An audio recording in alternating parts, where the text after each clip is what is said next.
Ladies and gentlemen, on behalf of our host for today's ceremony, the Transatlantic Division Commander, Colonel Craig Baumgartner, welcome to the fifth and final induction ceremony for the Transatlantic Division's Gallery of Distinguished Civilians, or as some have coined it, the Hall of Fame.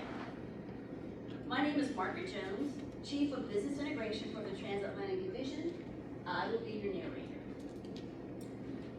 We would also like to recognize our honored special guests, John Adams, Bill Fritz, his wife Nancy, Ray Tatro. Amy Kane, unfortunately, was not able to attend today's ceremony. Finally, I'd like to welcome all of you and thank you for taking the time to attend today's ceremony. We are honored by your presence. Please join me in extending a warm USACE welcome to our special guests.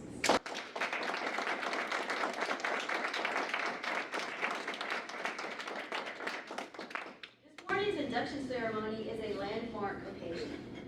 We are here to recognize tremendous leaders, true visionaries, professionals, faithful servants, and friends who will forever be known as inductees into the Transatlantic Division's Gallery of Distinguished Civilians. Given the remarkable accomplishments of the TAD civilians in the Middle East, most notably in Iraq and Afghanistan, it was fitting to start the new decade with what we should consider the celebration that has made a lasting contribution of those individuals across the division.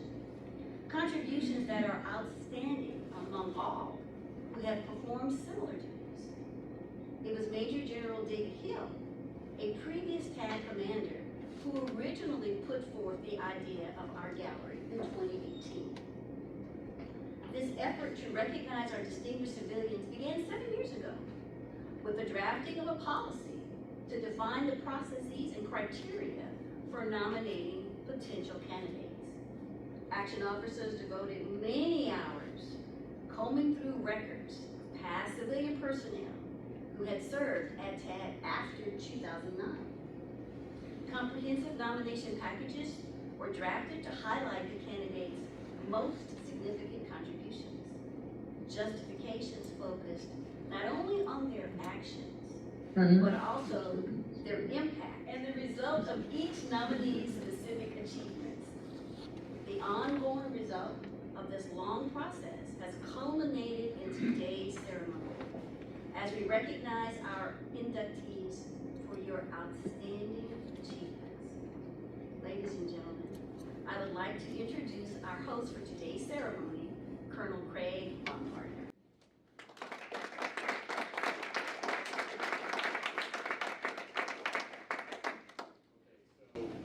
It's awesome to bring our distinguished guests here. John, always great to see you. Sorry we weren't able to see you today, but Bill, great to see you again. And Nancy, thanks for joining us. And then Ray, coming all the way, traveling in from Iowa. It's absolutely amazing to be here today with us. And thanks for joining us, and it was a pleasure to see a couple of you at dinner last night. Very much enjoyed that too. First and foremost, I do want to thank those here at the TAD headquarters building that is behind the scenes, always putting an event, a very special event to recognize our distinguished guests and those that have served with distinction. But there's a group of folks behind the scenes that has spent time and energy to put one of these type of events together. It's just remarkable, and I felt compelled to call them out individually because without them, things like this don't happen. To include the whole selection process that Margaret was describing behind the scenes. And it is a deliberate process. It's not just someone nominating, we say yes and it all happens. There has been a very deliberate review, combing through the histories of those that have served for the Transatlantic Division in different capacities over time, particularly recognizing during a time of conflict, during a time of multiple named operations in support of and all that. And so I just want to let you all know it is very much a deliberate process, and you know what Bill's saying is cream rises to the top. Well, absolutely, and you're each and every one in your own special way. So back to thank you to the team: Margaret Jones, Brad Slee, Catherine Carroll, Todd Asbrook, Tim Odell, Danny Rivera, course, our front office and G1 team to get the recognition and awards right behind the scenes. So just thanks to all of you for making this happen. I always firmly believe it's important for every organization to pause and just reflect as an organization, particularly about our mission, our people, the program we execute, and how we support our partners. Some could call that a rolling assessment.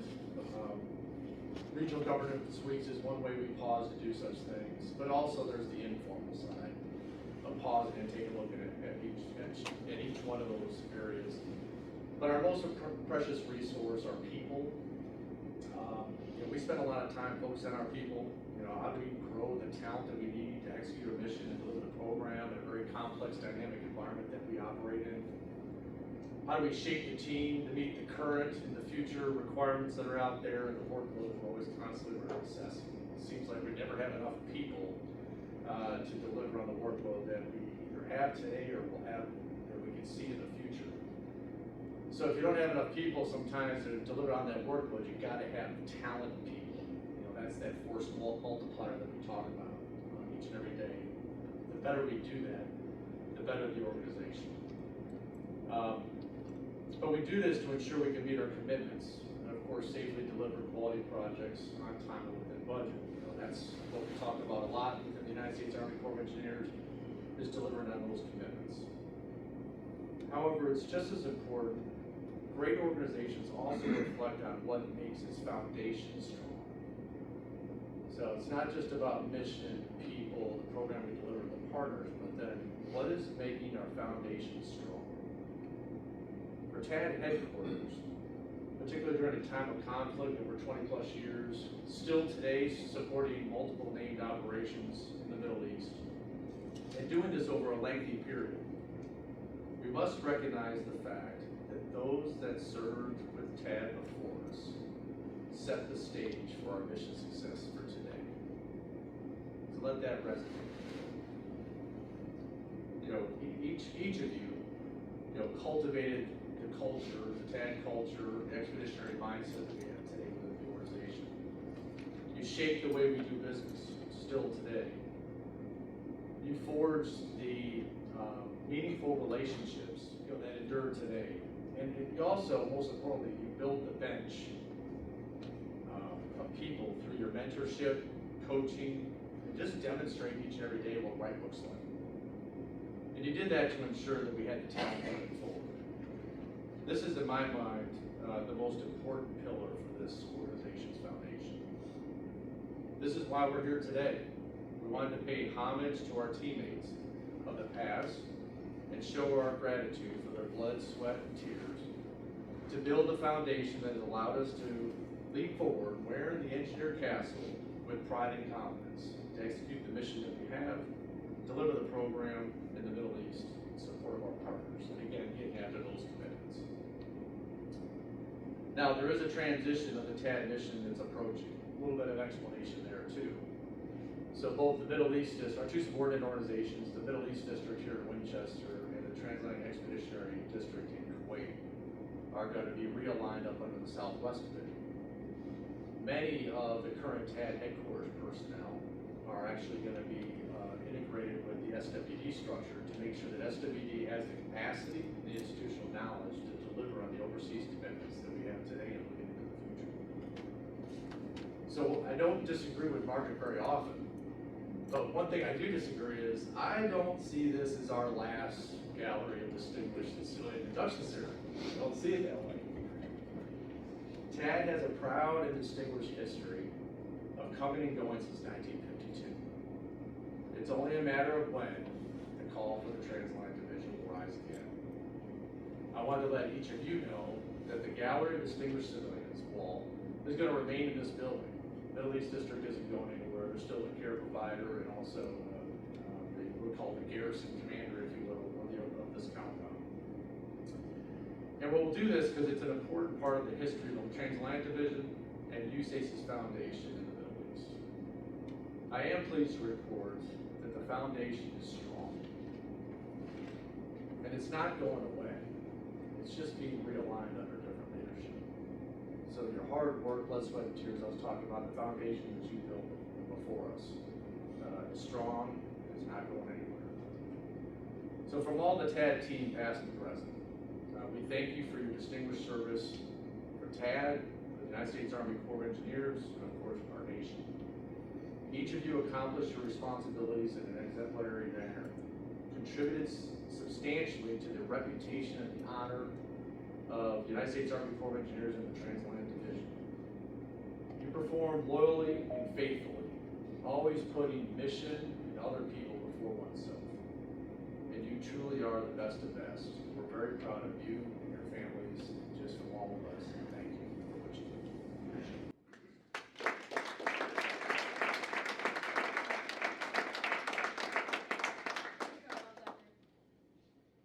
Ladies and gentlemen, I would like to start with our first inductee for today's ceremony. Welcome back, Mr. Adams. As the senior advisor, civilian advisor to the commanding general, Mr. Adams served as the director of programs and regional business for the Transatlantic Division from 2020 to 2024, overseeing one of the most complex engineering and construction missions in the U.S. Army Corps of Engineers history. His leadership spanned more than $4 billion in projects across 12 countries, directly supporting the U.S. Central Command and the U.S. Special Forces operations, strategic objectives in the Middle East and in Asia. Under his guidance, the division completed hundreds of projects, including a $4.5 billion Ministry of Defense City, missile defense infrastructure, and air platform support projects across Bahrain, Kuwait, Qatar, and Saudi Arabia. He strengthens USACE's position as a global partner of choice by building trusted relationships with U.S. mission partners and our foreign defense leaders. In addition to programmatic achievements, Mr. Adams fostered a workforce centered around care, excellence, and strategic talent development. He expanded leadership opportunities, improved overseas support structures, and reshaped the organization to meet the evolving support structure and to reshape the organization to meet the demanding needs of an expeditionary engineering mindset. Through multiple crises, including pandemic operations and the Afghanistan retrograde, Mr. Adams remained a steady hand, delivering timely counsel and decisive action. His visionary leadership ensured the division's resilience, expanded its reach, and preserved its status as a vital contributor to the U.S. national security. His legacy is one of transformation, trust, and enduring impact across the USACE enterprise. Extremely well done, Mr. Adams.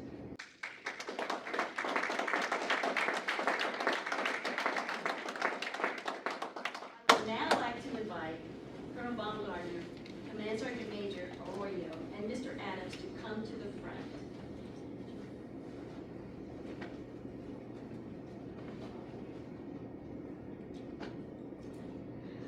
Colonel Baumgartner will now present Mr. Adams the Distinguished Civilian Award.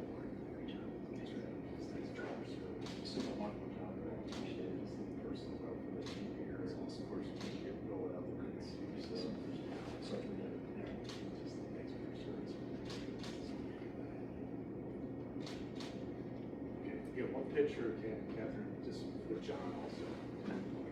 Photo shot here. All right, we'll take that.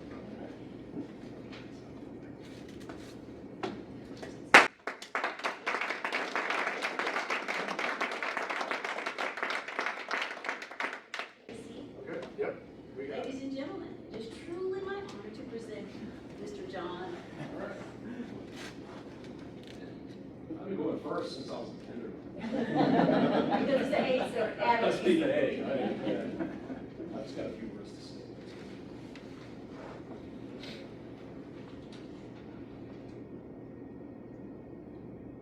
Standing here today is both humbling and deeply moving. Being inducted into this Hall of Fame is not just a personal honor, it's a a reflection of all the people, moments, and hard work that we've all. In fact, today is June 10th. It's very special this day because this was my first day of federal service 40 years ago. Kelly, is yours too? Not quite. Very close. And I still have the LAS to prove it. First and foremost, Margaret, I want to thank the selection committee. I know this recognition is not given lightly, and I'm truly honored to be counted amongst such accomplished individuals, and truly honored to be here today with both Ray and Bill, and sorry that Amy couldn't be here. So congratulations to you two guys as well. To my mentors, teammates, and colleagues, I'm better because of you. You challenged me, lifted me up, and taught me what excellence looks like. Not just in performance, but in character. To those who came before me, thank you for laying the foundation. And to those who will come after, I hope my journey shows what's possible when passion meets purpose. Finally, I accept this honor with deep gratitude and thank you all. Building strong, Army strong, be all you need.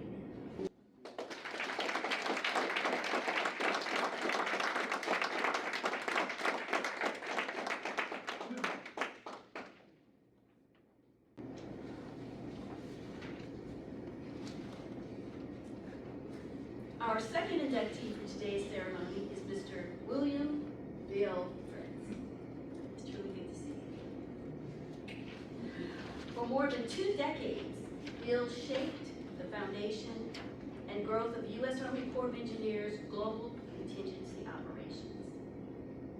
From combat planning to organization stand-up, his leadership and foresight advanced mission execution during pivotal times of conflict and transition across the Middle East. Beginning in 2001, Bill served at USACE headquarters in the contingency roles, crafting doctrine and plans in support of Operation Iraqi Freedom and Enduring Freedom.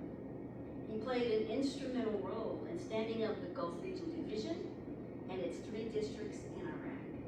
Then later, he helped establish both the Afghanistan Engineering District and the foundation of the Iraqi power and oil reconstruction missions. His visions and actions directly supported the reconstruction of infrastructure critical to security and stability. From 2013 to 2022, Bill served as the chief and deputy of the TAD G3 Plans and Operations, where he directed the operational planning and execution across missions such as the TAD Forward, Task Force Essayance, the Mosul Dam Task Force. His 2017 manpower study resulted in the authorization of 27 new positions, strengthening the Transatlantic Division's position as a full-service division. Bill's legacy is one of unyielding dedication, visionary leadership, earning him a lasting place in the history of the Transatlantic Division. Bill, we truly appreciate your dedication and service.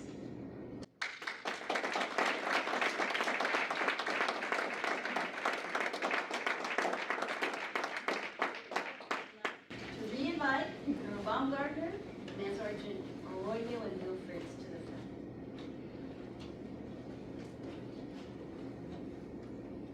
Colonel Baumgartner will now present Mr. Fritz the Distinguished Civilian Award.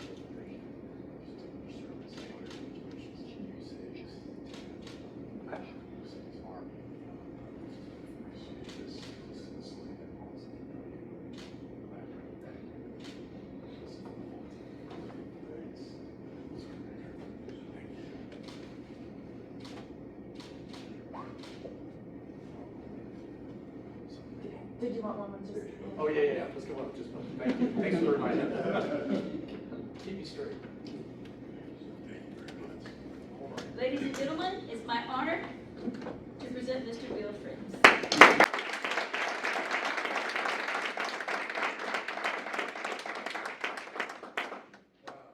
This is an incredible honor. I'm so thankful that you all thought enough of me to induct me into this Hall of Fame. Retirement's been great. I'll be honest with you, it's the best job I ever had. But, when you think, you always think about, what you miss. No, I don't miss the late night phone calls. No, I don't miss checking my emails 24 hours a day. But what you miss is the people you work with. Everybody here that I've worked with was just fantastic. So dedicated to getting it done and getting it done right. And that's what you miss. The challenges in retirement are a lot different than what you think. You wind up going to the doctors a lot. It seems like you have to retire because between me and my wife, we're there's not a week that doesn't go by that we're going to see somebody in a white coat. The biggest challenge is getting both feet through the right holes in your underwear. You get old and things start going wrong. So you have to take care of it. But I often think that, people ask me, do you miss it? And I, to be honest, I don't.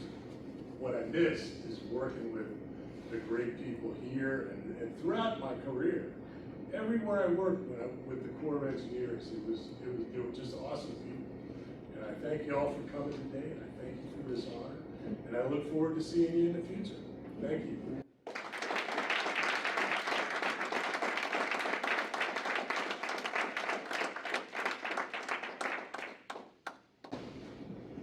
Well, TAD family, because we're all TAD for the moment, we're all here. So I would like to introduce our third inductee for today's ceremony, Mr. Ray Tatro. With more than 3 decades of service, Mr. Ray Tatro distinguished himself through steadfast leadership, innovation, and operational excellence across some of the most complex environments in which the U.S. Army Corps of Engineers operates. His tenure with TAD, particularly in Afghanistan, shaped the delivery of critical infrastructure projects and advanced the Corps' global mission in support of the U.S. and our allied operations. As a program manager for the Afghanistan National Security Program, Ray oversaw more than $2.7 billion in military construction, providing key facilities for the Afghan Special Forces. Forward deployed during periods of heightened conflict, he synchronized efforts with NATO, Afghan ministries, and the U.S. military officers, ensuring mission success despite significant challenges. Ray served as the sole USACE liaison officer to the U.S. forces in Afghanistan, playing a vital role in allowing U.S. capabilities and aligning U.S. capabilities with joint theater operations. He later took on the role of the Director of Public Works at the Bagram Airfield in Afghanistan, managing the infrastructure for 7 installations with unwavering precision and excellence. Beyond execution, Ray contributed significantly to organizational development. He introduced project management system reforms that streamlined active projects. He fostered a culture of mentorship as Deputy Chief for Programs and Project Management. His guidance empowered mid-level leaders, ensuring the continuity of excellence. His legacy lives on in the projects he delivered, the professionals he mentored, and the strength he brought to the USACE mission in Afghanistan and throughout the region. Ray, we truly appreciate your dedication and the unwavering standard of excellence that you always display on a daily basis.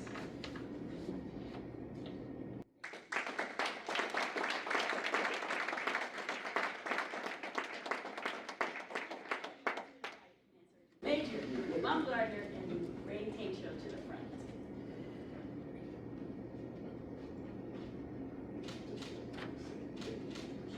Colonel Baumgartner will now present to Ray the Distinguished Civilian Award.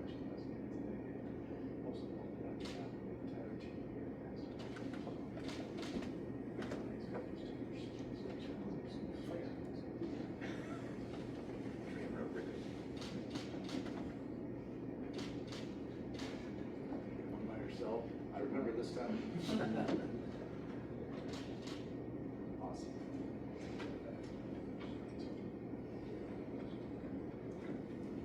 Ladies and gentlemen, I'd like to present Mr. Ray Taylor.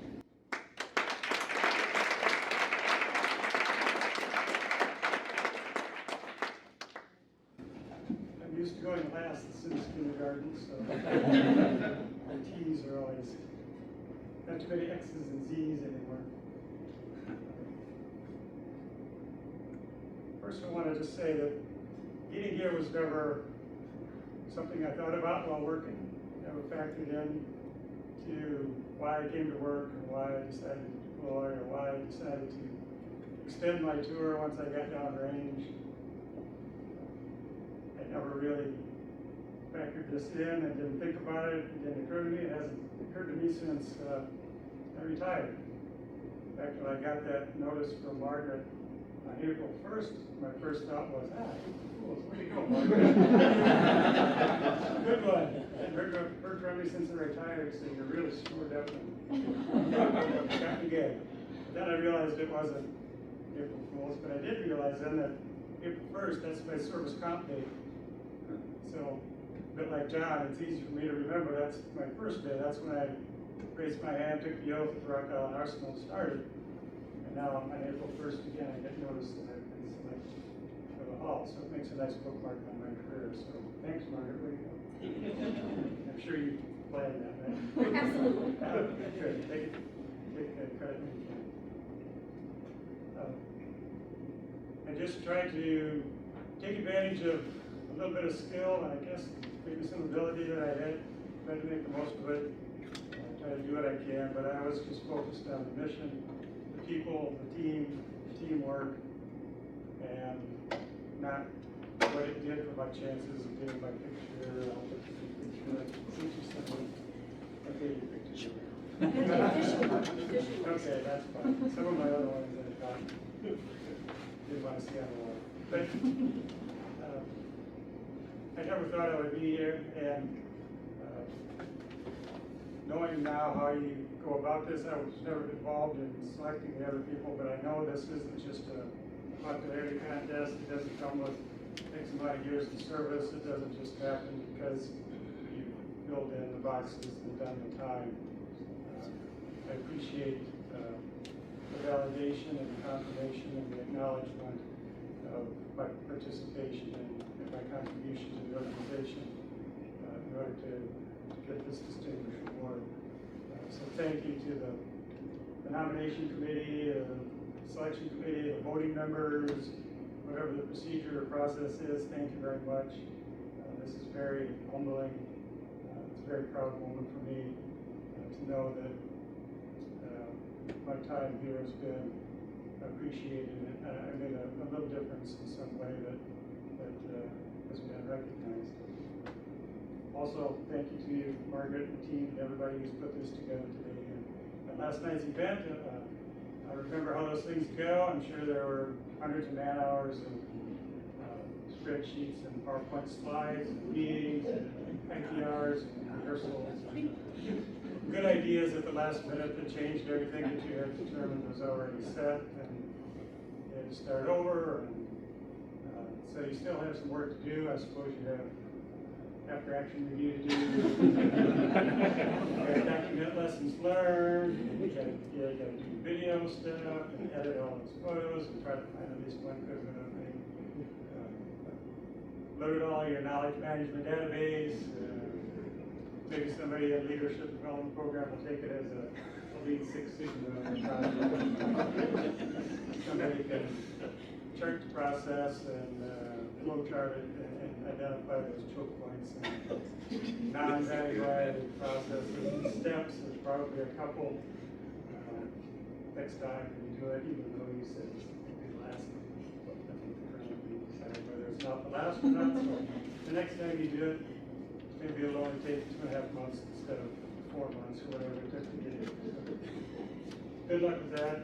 Appreciate it. Thank you. I know you have hours of work ahead of you. We'll just have some cake and lunch and get out of here and go out and golf course or whatever.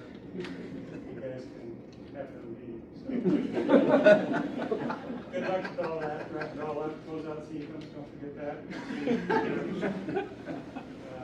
Anything hanging out there at the end of the fiscal year. Ray, you sound like you still work here. Hey, Ray, I was gonna recommend there's this thing called the Rehire to Do It in Cadre. Can I work from home? Great. Just shows so that I was here too long, and it's buried in, I forgot a lot of things I used to know, but I haven't forgotten how to work the core procedures. That's scary thought. Anyway, thank you. I see a cake down there. I don't want to get in the way of anybody's cake, so thank you all. It's nice to see some familiar faces. There's a few here. Like I said earlier, I thought I was at the wrong class reunion last night, but there's still a few here I remember. So good, and good luck with the changes coming. Just look at it as opportunity. Change is a constant around here, so just roll with it. You'll be all right. I'm sure you'll be successful. So thank you, everyone.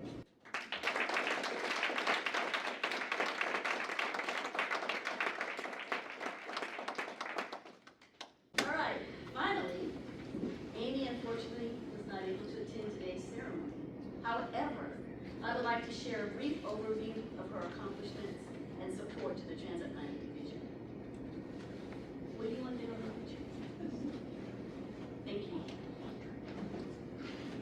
Over the course of a distinguished 37-year career with the U.S. Army Corps of Engineers, Annie shaped and strengthened the USACE operations throughout the Middle East with an enduring commitment to mission excellence.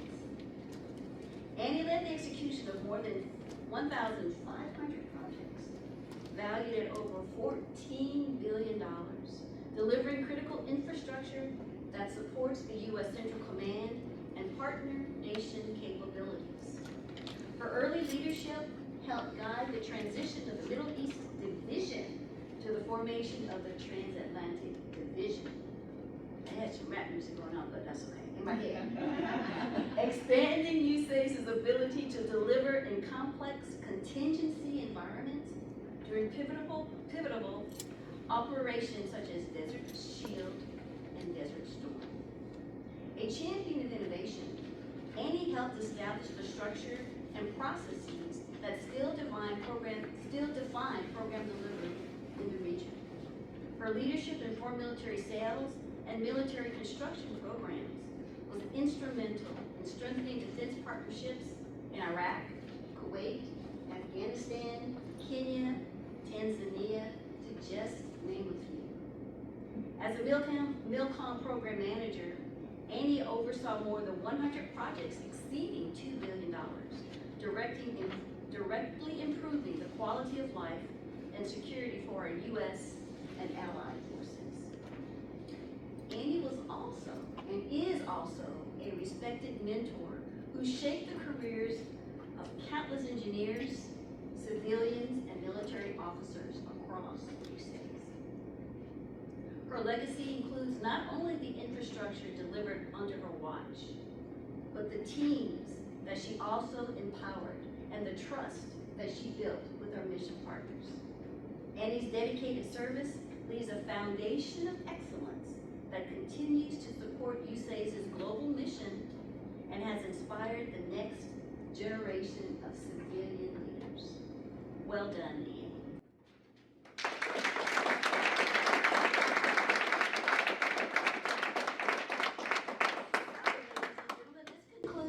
Gallery of Distinguished Civilian Ceremony. I would like to invite our 3 inductees up to the front so that the TAD family can come in and congratulate you. And for those that are online, we will take a short 10-minute pause while we're congratulating our inductees, and then we will continue on with our ceremony, which will consist of the engineer muster and the cake.